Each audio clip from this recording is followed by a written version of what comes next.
क्या तुम्हें पता है हमारे शरीर से एक सूक्ष्म ऊर्जा निकलती है जो हमारे माइंड, सोच और इमोशंस के हिसाब से बदलती रहती है। उसे कहते हैं ऑरा। कुछ लोग इसे एनर्जी फील्ड कहते हैं, कुछ इसे वाइब्रेशन फ्रीक्वेंसी कहते हैं, लेकिन सच्चाई ये है हमारा ऑरा ही ये तय करता है कि हमारी जिंदगी में कौन आएगा, कौन जाएगा, हमें क्या मिलेगा और हम क्या खो देंगे। सबसे पहले समझ लेते हैं कि ऑरा क्या होता है। देखो, हर इंसान एक चलता फिरता एनर्जी फील्ड है, इसलिए हमारे शरीर से लगातार एनर्जी वाइब्रेशन निकलती रहती हैं। ये वाइब्रेशन हमारी सोच, हमारी भावनाओं और कर्मों से बनती हैं। अगर हम हैप्पी हैं तो हमारा ऑरा लाइट, ब्राइट और मैग्नेटिक होता है। अगर हम गुस्से में हैं तो हमारी एनर्जी वहीं डार्क हो जाती है। सोचो, कभी आपने किसी के पास बैठकर देखा होगा कि तुम्हें अच्छा फील होता है और किसी दूसरे इंसान के पास बैठकर मन बेचैन होने लगता है और आपके अंदर नेगेटिविटी आने लगती है। वो उनका ऑरा ही होता है जो हमारे ऑरा से टकराता है, क्योंकि एनर्जी बोलती नहीं है, वो महसूस होती है। अब बात करते हैं कि ऑरा कैसे काम करता है। हमारा ऑरा एक मैग्नेट की तरह बिहेव करता है। जैसी एनर्जी हम भीतर पैदा करते हैं वैसी ही एनर्जी हमारी ओर अट्रैक्ट होती है। अगर हमारा ऑरा हाई वाइब्रेशन पर है तो हम पॉजिटिविटी, सक्सेस और अच्छे लोगों को अट्रैक्ट करते हैं, लेकिन हमारा ऑरा अगर लो है तो हम वहीं नेगेटिविटी, प्रॉब्लम्स और टॉक्सिक लोगों को आसपास जमा कर रहे होते हैं। यही कारण है कि कुछ लोग हर जगह साइन करते हैं, भीड़ में भी अलग दिखते हैं, और कुछ लोग कोशिश करने के बाद भी फेड हो जाते हैं। फर्क सिर्फ एनर्जी का है। साइंस भी अब मानती है कि हमारे शरीर के चारों तरफ इलेक्ट्रोमैग्नेटिक फील्ड होता है। जब इंसान मेडिटेट करता है या पॉजिटिव थिंकिंग में रहता है तो उसकी एनर्जी और फील्ड ज्यादा ब्राइट और वाइड हो जाती है। मतलब हमारा माइंड और हमारी बॉडी दोनों मिलकर एनर्जी का एक चमकता हुआ शील्ड बनाते हैं। देखो, इसके काफी रियल लाइफ एग्जांपल भी हैं। सुना है, जब स्वामी विवेकानंद जी शिकागो में अपनी स्पीच दे रहे थे तो लोग कहते हैं उनका ऑरा इतना पावरफुल था कि हॉल की हवा भी वाइब्रेट कर रही थी। लोग उन्हें स्पेल बाउंड होकर सुन रहे थे। या फिर एपीजे अब्दुल कलाम, जब वो किसी से बात करते थे उनकी पॉजिटिविटी इतनी डीप थी कि हर इंसान उनसे जुड़ाव महसूस करता था। और अगर तुमने किसी छोटे बच्चे को देखा होगा, उनके पास एक प्योरिटी और पॉजिटिव वाइब महसूस होती है,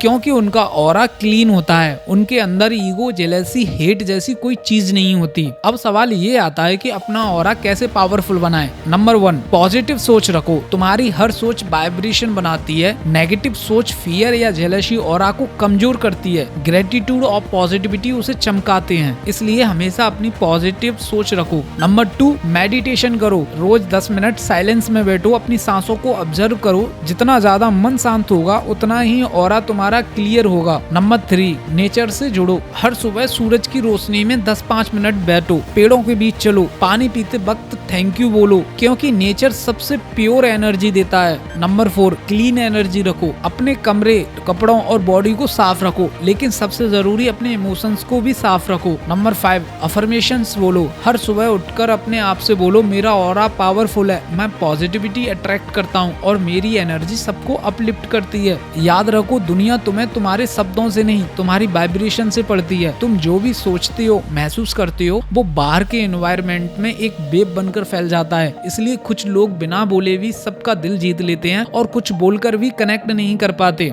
तो अगर तुम अपनी लाइफ को बदलना चाहते हो तो अपने ऑरा को बदलो, क्योंकि जब तुम्हारी एनर्जी बदलती है तो तुम्हारी पूरी जिंदगी बदल जाती है।